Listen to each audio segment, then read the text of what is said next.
Hello, everyone. Happy Tuesday to you. Hope you are doing well.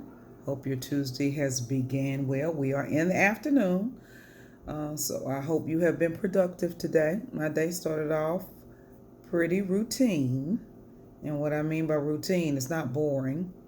I do my workout, I do my meditation, oatmeal with fresh peaches. Oh, down from the farmer's market this past weekend.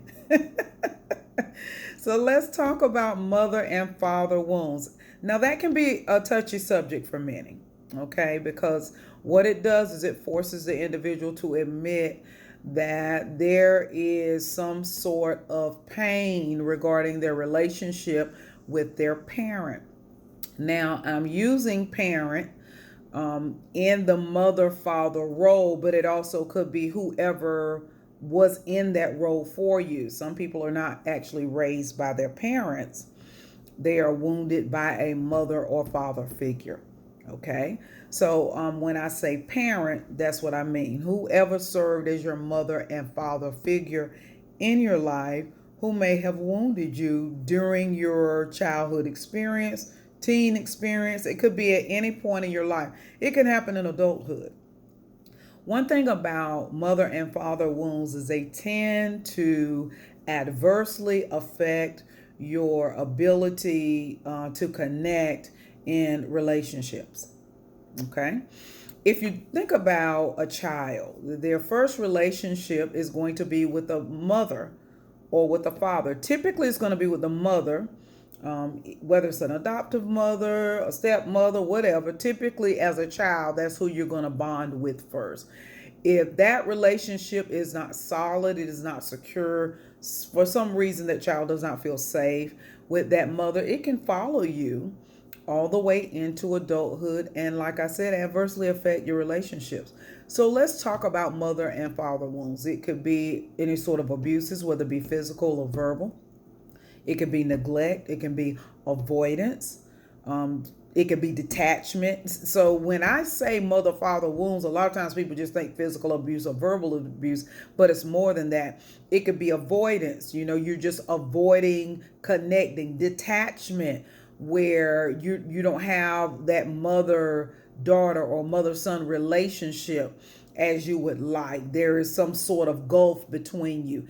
Even though you may love your mother or your father, there's still some sort of spacing between you. Okay. It's kind of like, I know who you are, but I'm still keeping you at arm's length. Okay. There is safety and security has not been established. And if that relationship is not healed, and all of them will not be. It is unfortunate, but all of them will not be healed. If that relationship is not healed, it doesn't mean you can't heal. Okay? Because what you have to do is start accepting the fact. Let's say you have a parent that is detached, but just doesn't know how to attach. Sometimes parents grow up a certain way in certain environments. They're not taught to attach. They're not taught to be loving, and they're not taught that. So they grow up doing what they learn to do from whoever raised them. So in some respects, they are products of their environment, and they chose not to shift or change because they didn't feel like they needed to. Okay, so I do believe that grace has to be extended for those type of parents who grew up in environments who really were doing and are doing the best they can with what they received. Expecting them to do more when you know that they have an inability to do more. They feel like they're doing the best that they can and they're kind of withstanding you. It's time to walk in some acceptance.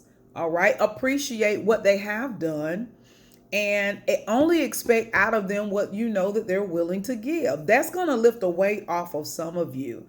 Many of you are trying to force that parent to do certain things when they have an inability because what they learn to them is law and they're sticking to their law. Okay. So the first thing I want to share with you is walk in acceptance. Now, if you have a parent that's been physically, sexually, verbally abused, that's a whole different side of abusive. That's a whole different side of the coin. People go many years detached, estranged from parents that have been physically or verbally or sexually abusive. It's up to you as an individual how you're going to handle your healing. Healing is still needed and you can still heal. Sometimes I encourage people to confront those individuals, but that's not always, a good thing to do, and that's not always feasible. Always remember that you have to do what's best for you in the situation that you are in. There are times when I've known of situations where the person that was abused did confront the person that abused them, and that person apologized.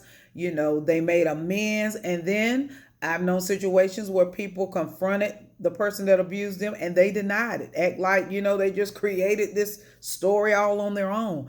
So you have to gauge what is best for you. But one of the things that I say a lot of times is you don't need anyone else's permission to have closure. That's the second point that I want to make for you. First point is walk in acceptance, extend some grace, extend compassion depending on how they grew up.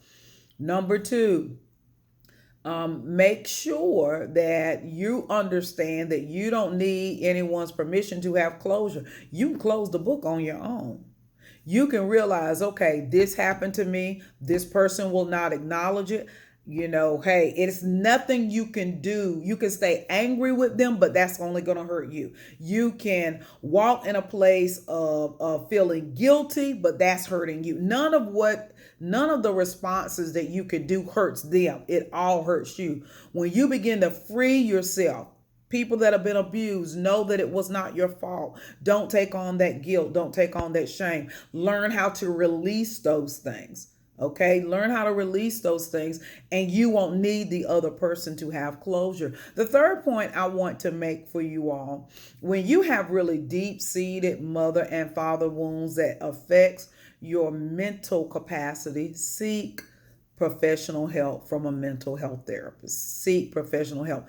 And in my opinion, I honestly think that when you are that deep down in it, if it's that deep of a wound, I would always suggest that you go to a licensed mental health therapist, and maybe not a coach or just someone that is a motivation to you, because there are times when you need a licensed professional to really delve deep into that area.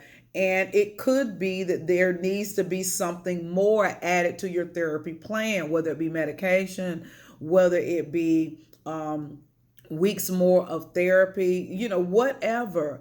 You seek a mental health professional because they've gone to school for this, you all. They've studied this. They understand the patterns, understand reactions. They know how to walk you through it. And I always tell people this: there should be no shame in you going to a mental health therapist or professional. No shame in that. It doesn't matter your race, creed, or color. If you need the help, it's the same as going to the medical doctor, going to the surgeon. Whatever the help you need, you get it. And it doesn't mean you'll always be on medication. It doesn't mean you'll always, have to do sessions or have to set up, meetings. But you need to make your healing a priority in regards to mother and father wounds so that you can move into a healthier space. Now, if anyone wants to discuss this further or go deeper into the mother-father wounds conversation, you can certainly book a session with me. Heal for Sessions with KC. You can do it. The link is in the information section. Now, this is the disclaimer I always tell people. If when we are talking, I recognize that you need a mental health professional, I'm going to do all I can to try to find a referral for you in the area that you are in. Okay, because I am not a licensed mental health professional, and I don't mind saying that, because people need to know, even though I've helped many people through healing, I know when I'm out of my scope of practice. You understand? So if in fact I find that you need a higher level of therapy, I certainly will be referring you out. Okay, so go ahead and expect that. Now I want y'all to get all undone and beside yourselves if I have to refer you out. Okay, so I want you to walk in total healing, address the mother and father wounds. Okay, don't let them sit on you and don't carry them into all of the rest of your relationships. You can heal if that is your desire, no matter what you've been through. Want you guys to have a fantastic day. I'll see you next time. Toodles.